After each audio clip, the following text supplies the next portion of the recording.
Hello, everyone, and welcome to this episode of the Higher Ed Geek Podcast, episode number 137 with Rishi Rana with PeopleAdmin. So this one focuses on the experiences of faculty in so much as their work obviously is directly correlated to the experience of students and their success. So faculty need to be equipped with helpful platforms and the right tools to support their work and all the different things that they do so that they can better focus on their students. So it was really great to hear Rishi's perspective, his long career, different places, and his passion and kind of what brought him to this work and education.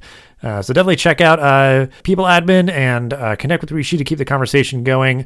As always, check out the merch store as well. There's some great sales going on. Really does help to support the show. And without further ado, this is episode number 137 with Rishi Rana.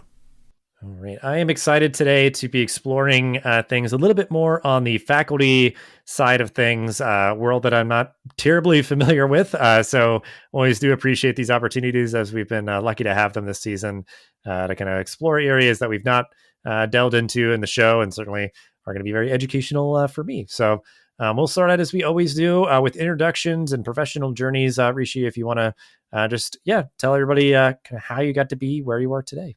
Thank you, Dustin. Good to be talking today. I think a little bit about myself. Yes, I've been in the software industry for almost about 24 years now after I graduated from Texas A&M, and very proud of that. Post that, did a couple of stints and then worked for Microsoft for the longest part of my career, which was good over 13 plus years. Post that, I've been working for Vista private equity-led portfolio companies. So I've run 3 businesses for them. This is my 3rd business that I'm running for them. Very proud to be part of this journey as well. In the last, I would say, about 10 years, this being the 3rd business, which is geared towards, from a higher ed perspective in PeopleAdmin, what we do is we help solve problems in higher education, which has not been solved by others. So we partner for certain solutions. We build things from scratch to solve those problems and then continue to enhance. What we have done as part of this entire journey has been, in the last 3 years, built a brand new higher ed focused platform. That platform, again, assists from a back office perspective for staff and administrators. It helps faculty aspects of it, and which in impacting directly to the student outcomes. So now we are solving that direct impact from faculty that helps students be more successful. And that is sort of heart of our mission, where we are taking education forward. Yeah, and that's great. I mean, just as important as maybe some of the more kind of flashy front things and kind of front and center things that people might see, or more kind of like household names, is obviously you've got to have the back end squared away as well. So I guess I'm curious because you've worked in a lot of different places, all sort of broadly in technology. But was there anything that like called you into higher education specifically to work kind of in this capacity? Yeah, well, being through higher education, I did my bachelor's and master's both from Texas A&M. So I think from that perspective, I've been through the journey myself, have always been intrigued on certain processes, certain things that can help elevate higher ed or education, I would say, period, to the next level. When I got this opportunity, I chanced upon it right away because I felt that it was something I can make an impact, number one. Number two, there are tons and tons of problems from that we could solve through the software, which could give a better output towards where the students can really leverage. And hence I chanced upon tons of white space over here where there are problems that have not been solved. We have been so focused towards other areas, other industries, should I say, from an education perspective, taking that digitization step forward, getting all the universities working, even with my alma mater for that matter, working with the Ivy Leagues and Harvards and Columbias of the world. So it just gives me that extra sort of going back, almost making me young again, should I say. So after 24 years of working and trying to understand the problems in higher ed space and trying to solve them, is very intriguing. It's challenging, but it's rewarding as well, because you know that you're making an impact to a lot of kids out there who would be graduating, a lot of institutions who are struggling today on a lot of fronts. From a macroeconomic perspective, we all have heard about the $1 trillion student debt. We have heard about budgets in higher ed that are getting squeezed because of lack of student enrollment and all of that. So, if I personally can make an impact, I would really feel fulfilled. And two, if I can help solve certain problems along the way, hey, nothing like it. So that's what intrigued me when this opportunity came calling, and I said, well, it's time for me to step in and see if I can make a change, albeit not that large, but in whatever minuscule way I can. Well, I mean, it all matters, kind of thing. Like all of us working together, collectively making our own impacts to, sort of improve things for students. And yeah, I mean, just what you're saying, it just I can totally get it. I'm just sort of like a fresh new challenge, a tall order, this, kind of overarching imperative to help make sure that, just colleges run as efficiently as possible for the sake of the students and, their bottom lines and pocketbooks and everything, so really appreciate that you felt kind of called to action here, and excited to kind of explore more about the work that you're doing now. So I guess you mentioned briefly, and I guess just anything else that you maybe want to like dig deeper into or just sort of include, just to make sure that people have a good understanding of what PeopleAdmin does for institutions across the country. Okay, no, I think that's a good. So, PeopleAdmin, I think just to give you a quick introduction, was an Austin-based startup. So, Austin, Texas-based startup. Actually, the founders of this company did a fantastic job, and I really have to my hats off to them for creating an organization of this magnitude. Uh, they did run it for good over 16 years of the entire journey. PeopleAdmin is today it's 20 years old organization, again out of Texas, Austin, Texas. Is spread across the world as well. But again, a pioneering job done. Where the founders focused this organization was to solve the back office problems, solve the talent, HR, administrator problems, and that's where the entire software push was focused on. When we came on board, I came on board along with the rest of the leadership team. We took upon what was already created, again, a rock solid foundation, but we changed that towards making it more of a SaaS product, making it a complete platform, number one, multi-tenant as well, so that it can scale to any level, no matter how much transactions one would have on this platform. So that was one. So we created a very robust platform. We then added a lot of robust engines to it, which is more on the security side, making sure it's pretty strong. We do see a lot of attacks, etc. That is there prevalent today. Certainly during the pandemic, it has taken up, right? But making sure that the platform is secure, because we deal with student data, we deal with staff data, we deal with faculty data.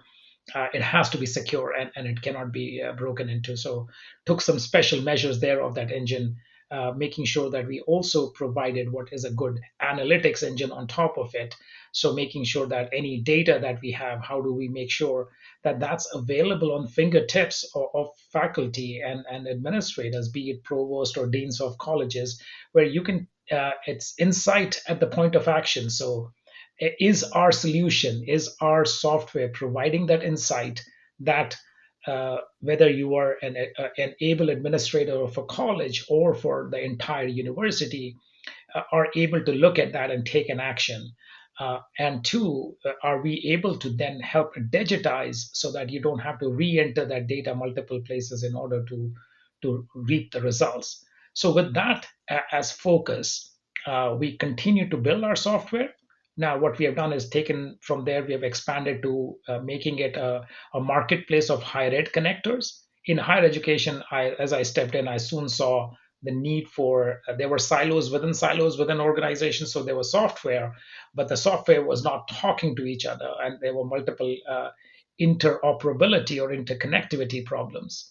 So we solved that problem. For example, today we sit over 30 some connectors, and we are going to continue to build. connectors, so that we help solve the problem of interconnectivity, interoperability. It's a huge headache for the IT teams within each university, within each college, who are battling with this on a daily basis. So we're creating those secure connectors that help data transfer real time and bi-directional as well. So if it needs to be updated on other software, we're able to do that. Again, we're the only ones within higher education that have produced these connectors focused towards higher ed needs. So that's one area that we have expanded into. The second area that we expanded into is on the faculty side now. A stark revelation was, and as we started on our journey, uh, even today, a good 90% of the institutions do not have a robust faculty information system or faculty digitization. A lot of data is still being entered via emails or Excel spreadsheets in order to do basics. For example, even course management. If we took a look at each semester, which professor, which faculty is teaching what courses, what's the workload. A faculty's life is very is split into multiple areas. They have to work on research, as an example. They have to work on uh, obviously teaching classes to students. They have to fill for grants and papers. So there's multitude of activities. And how do you measure that? How do you make sure that everybody has the right set of data with them in order to get their job done? So if you're publishing even a research, how do you make sure that you have the right connectors that are built and in order for those to be published in the right journals and all of that? So there's a huge areas that we could go into. So we're building connectors for that. We're again solving those problems. And last but not the least, which I kind of mentioned, because of our ability to create these connectors, we have become the system of intelligence within higher ed, because all the data that we can consume, with that data, we provide those very robust insights, predictable analytics, so that one can actually look at that and again take an action, make a decision, so that you don't have to go collect data and then things that used to take in certain colleges and universities months and months, we have been able to turn that around into days and even hours worth of efforts to in order to get that done. So very proud of that part of it, what my team has done, what my engineering team certainly has been able to unearth and create that. So in a nutshell, if I have to summarize it, again, back office operations and solutions. Number one, we focus on that. We create the marketplace of connectors for what is needed across a plethora of software silos within higher education.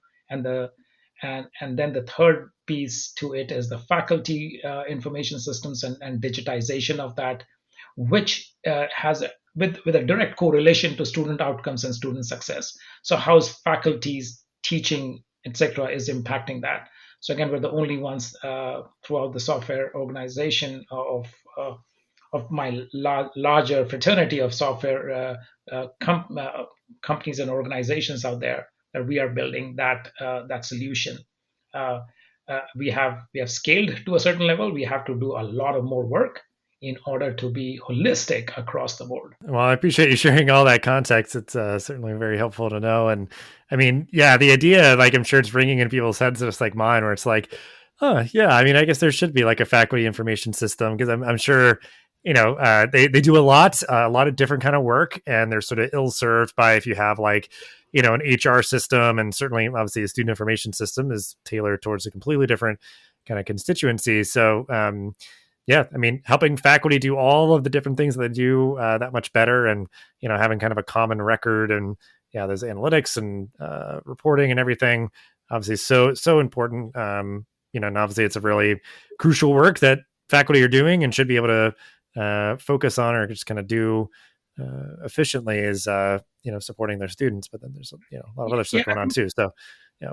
I think one thing, Dustin, I wanted to emphasize or mention was that what we are also doing through our software is not only solving the big ticket problems, we're also taking away the mundane activities that are prevalent that faculty has to do. So again, digitizing a lot of all of those items, so that making one does not have to worry about those areas. One, as in faculty, does not have so they can take those mundane activities out of the way. They can get it easily done, and then they focus their time towards research, towards students, which is where an institution gets a better impact, which is where higher ed as a vertical, as an industry, gets a better impact as well. Kind of what I wanted to like lead into though is like, you do have some unique insights and things through the work that you do. So like, just getting your perspectives on, the work of faculty right now. Like, what do you see as some of the struggles faculty face when managing their time? Because like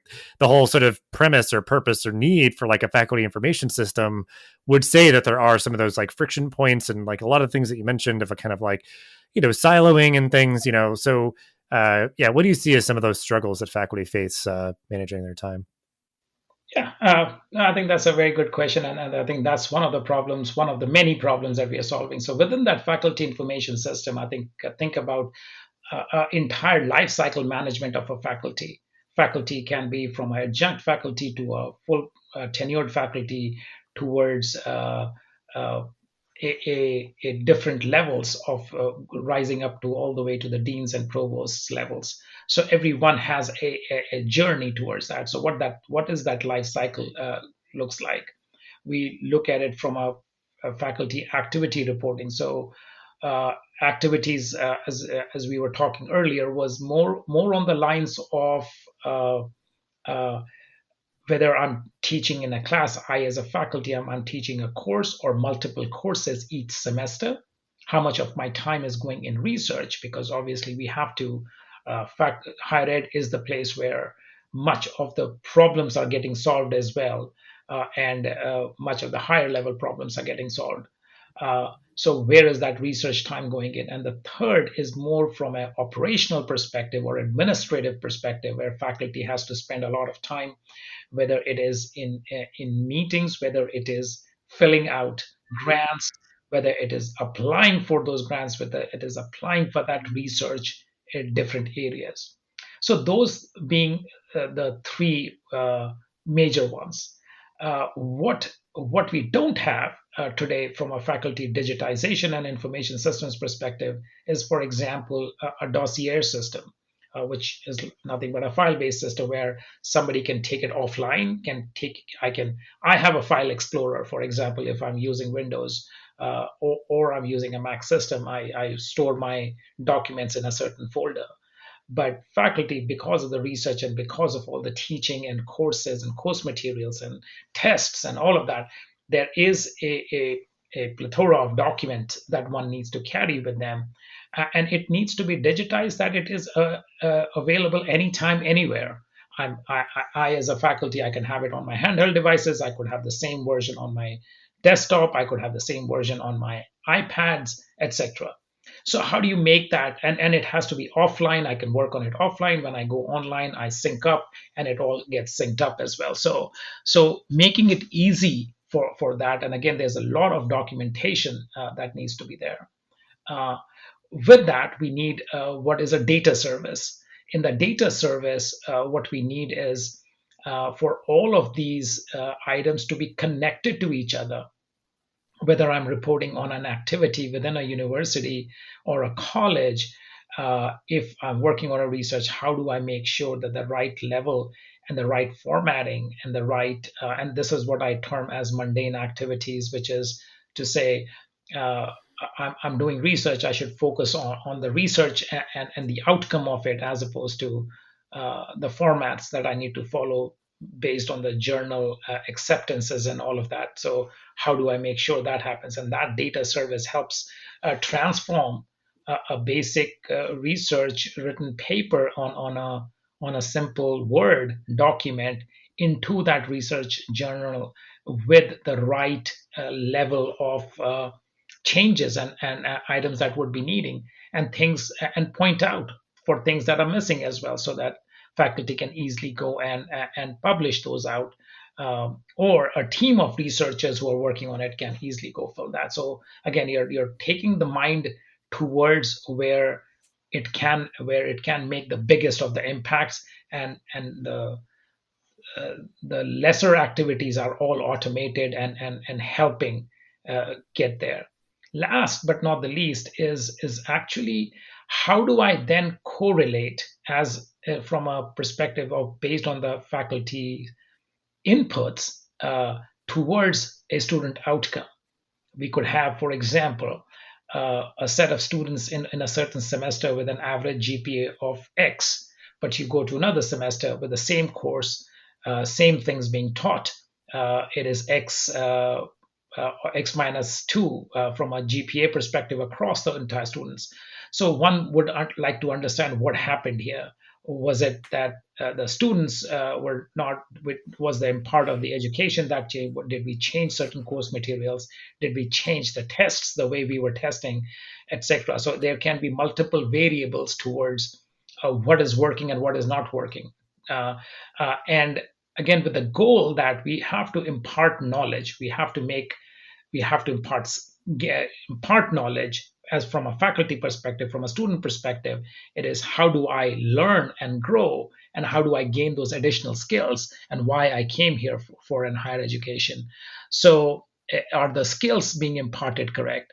Are we making students who are graduating ready for the workforce? How do you gauge that? How do you make sure that that impact from a faculty to student can be measured? Again, it's easier said than done from a problem perspective. We have cracked with our partnership with Influxes, another organization that we are working with, in order to crack this amalgamation of faculty's impact on students and student outcomes for all the nursing, pharmaceutical, and medical colleges. So we have been able to get that, and then to summarize all of it is accreditations. So there are multiple of them that is required, depending upon which college, which area of focus. There can be anywhere between 5 to almost 17 or 18 accreditations that are required by each college, each university, which sets the standards, and which is very, very important, by the way, to follow, because that sets the standards for future and road ahead and growth. So so again, just to bullet itemize it, the faculty information system is about lifecycle management. It's about faculty activity reporting. It's about having that dossier system. It's having that data service that have connectors built in it, making sure that there's in the lifecycle management, there's review of promotions and tenure part of it. How does that work? And last but not the least, and that is actually the most important one, how is faculty's activity then impacting student outcomes? I mean, that's definitely like, kind of getting to the apex of what I wanted to talk about here. But I mean, yeah, so much of what you're saying just makes a whole lot of sense, and just knowing like certain trend lines of like the things that I've been thinking about or seeing and being effective can sort of apply in this space as well. Of, just sort of a truism that I hold on to a lot is just like, technology is best when it sort of helps get things out of your way, like the way that you're talking about with certain processes and stuff. And then, yeah, just broadly transparency and, just the efficiency of like, it doesn't require like one system to rule them all, but like, at the very least, yeah, there's connectors to like, okay, well, this thing's really well suited to do, be our sort of SIS with like course registrations and grades and stuff, but like we can get that information fed in here to reflect and report and process it and make decisions based on it, just because like that's just not the strong suit of other tools that we have and those sort of things. But yeah, all really interesting stuff. I think just I'm grateful that you're thinking about all these sort of like big questions and setting systems up to help folks do all this work better and smarter. So yeah, but just to sort of ask the kind of pointed question here next, like with all of this being said, like say you've got a whole team of faculty equipped with this faculty information system, and they're utilizing it. So like what are the strategies that they're using to then sort of parlay that sort of framework and everything into being able to like focus more on their students and give them more attention and mentor them and engage in office hours and those sort of things? Like what are you seeing in the results as it comes to students and their experience. Yeah, I think what we have done is even our first version to our third version that we have released this year in 2021 has been a huge change from a UX perspective. So first and foremost, we built a system to solve the problems. We are now making it straightforward enough that it is with just maximum 2 clicks one can get their work done, and you can get that data on your fingertips scenario. So our what we are focused on right now is to how to simplify a lot of this information that can be available, and it becomes as easy as using any social media platform, the likes of LinkedIn, Twitter, uh, Facebook, albeit Facebook has lately been under the gun, but making it easy enough for everybody to adapt and adopt to, because it is very, very critical to gain that acceptance. We have received a humongous amount of good inputs. Hey, what if you did this? What if you did that? And we have so the good part about working, and again, that energizes my entire team and me as well, is the inputs we keep on getting from our customers, which are faculty, and like saying, hey, have you thought about this? Can you help create this connector item for me? Oh, that is actually going to be wonderful if you do that. So we have been tweaking a lot in order for our product to become that more robust and more holistic, to again making it much more easier, so that all of these aspects is a simple click of a button. For example, making the dossier system, it's just a replica of what one would have when if you're using a Mac or a Windows. So we have done absolutely that again, and making sure that it can go offline, it can go online, and sync up at any time. We have created those connectors. Again, if you're working on a specific research, for example, you can just say, oh, okay, I'm working on for this journal, it requires this kind of formatting. We just upload that, you upload your paper, it gets done. So again, taking away those activities, these can result in, if nothing, at least what we have measured is 1 to 1.5 days in per week of time that would have gone in for each faculty within that. Now let's do a rough math of it. There are over 850,000 tenured faculty across, just take North America, across the 5,400 colleges. And you do the math, I think that's the amount of time that we would be saving if everybody would be adopting it. And we would go about it. So that brings better productivity.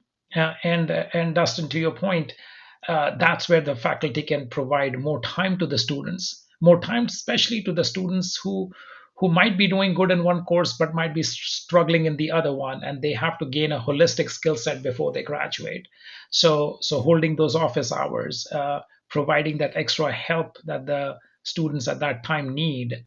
And I know that while I sit here today talking about it 24 years ago, if I go back to my Texas A&M days, I had certain courses in computer science at that time, and I was seeking professors' time, all like, okay, can you help me teach a little bit more, explain this a little bit more, and I did get that, but it was, and I could, without all of this digitization, if you put in place, that will give extra time, and faculty can spend towards that. So I relate that personally.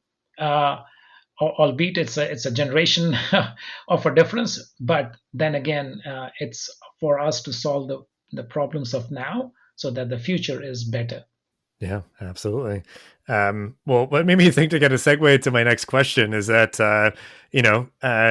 some faculty may have been teaching since you were in undergrad all the way until now, and may unfortunately be doing things the same way decades later and everything. But, because it is just really like we're creatures of habit. We're going to make patterns and stick to them, with the ways that work well for us and everything. So, I'm imagining, it's a question that's just been on my mind. I've asked it to a few guests recently, but because I think it can apply in a different kind of context. Like whenever you're trying to be a change agent, you need to build consensus. You need to bring people together and help for them to understand why a particular change is taking place. So like in your experience, like working with institutions and faculty and everything. Like, how have you navigated those sort of like friction points and pushback and confusion and everything to make sure that, everybody's bought in? Because a lot of these systems are only as good as everybody kind of, opting in and actually using them.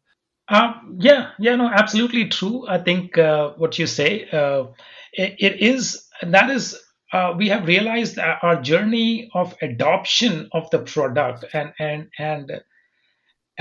second, because I have done it this way, and hence it's the right way, or I'm not willing to change, does come in the way. So I do see that in a lot of places, and why are we are trying to make it such that it's enticing for some. It is enticing to be in that platform, be on those, making it more social media feed like platform where information of the latest information bubbles to the top.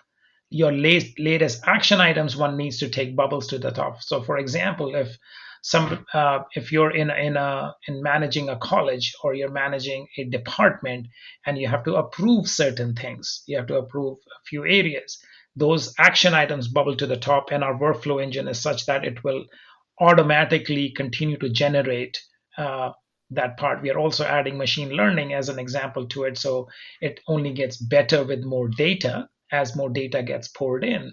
So we're able to then bubble up to the top. So you can quickly take those actions. Okay, it's just waiting on my approval. I can, and you can quickly see the changes as well on your handheld devices as well. You don't even need to go into details. In the past, the professors had to go back to the email, open those documents, read through changes.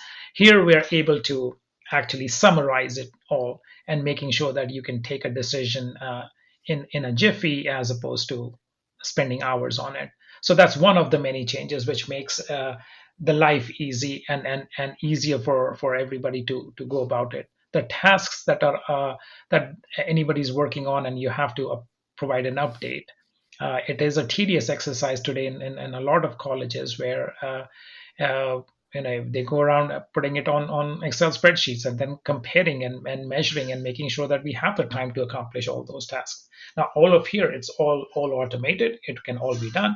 And if you don't have that much time, it will warn. The system will warn you that you only have this much faculty, and this is not how much that can be accomplished. So you're setting up for failure. Either that's going to impact students, or it's going to impact research, or it's going to impact the quality of the content that is being taught in the classes. Because if you fill too much, it is going to have an impact somewhere. So we're able to predict that part of it based on student outcomes as well, to say, if this is what will happen, here's how it is impacting, and what we need to get corrected. And last but not the least, from a compliance, which is very, very important perspective, is to say, are you compliant? Are you audit ready? Because a higher ed institutions should stand, and I strongly believe in it, to stand the pressure of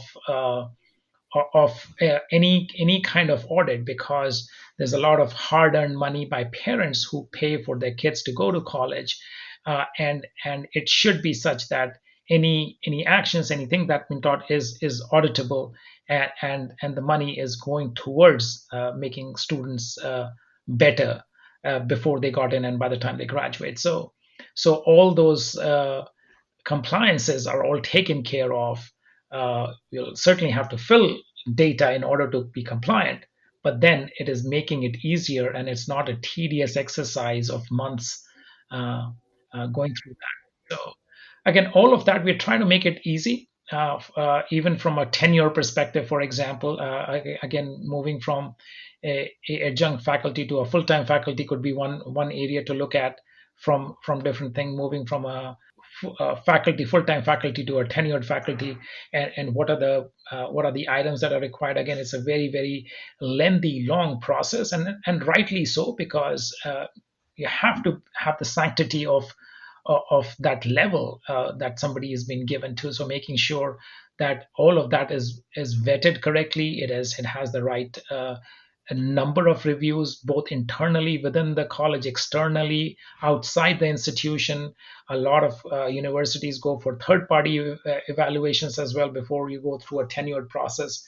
So how do you collate all of that data while making it democratic and while making it still very robust? So we're making all of that very easy now. We're changing a lot and impacting a lot of change and how things were done. But we're trying to make sure that the the hurdle or the burden to switch from how it is done today to how it will be done with the software is going to be bare minimal. In fact, that experience is going to be better than what one has been used to for the last 20 years.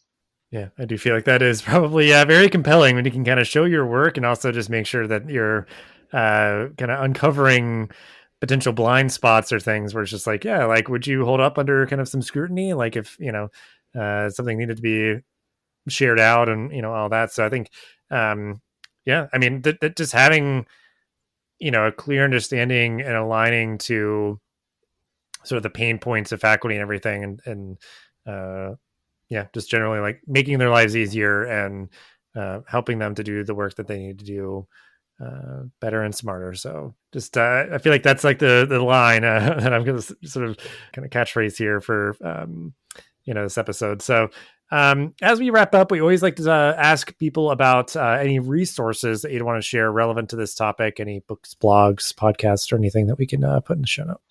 Yeah, I think, there's certainly a lot of blogs out there. I think we publish our own blogs as well, by the way, on peopleadmin.com. So one can absolutely go there and take a look at what we are finding. We in fact do a lot of research before we delve into enhancing the product or changing or making the software. So where it is, we are with our focus being again reducing the cost and solving those problems that have not been solved before. I would certainly suggest, if anybody on the software world is building a platform, to the book called Platform Revolution by Geoffrey Parker. A fantastic read in my mind, that has helped me in a few places. I continue to refer to it. In fact, it's that good a book. I think as far as leading the organizations and getting the right minded people behind it, I would strongly recommend if Patrick Lencioni's The Five Dysfunctions of a Team as well. Once you have the right team focused on with the right ideas, solving that problem becomes a lot of fun, and that journey becomes more of something of a hobby as opposed to work.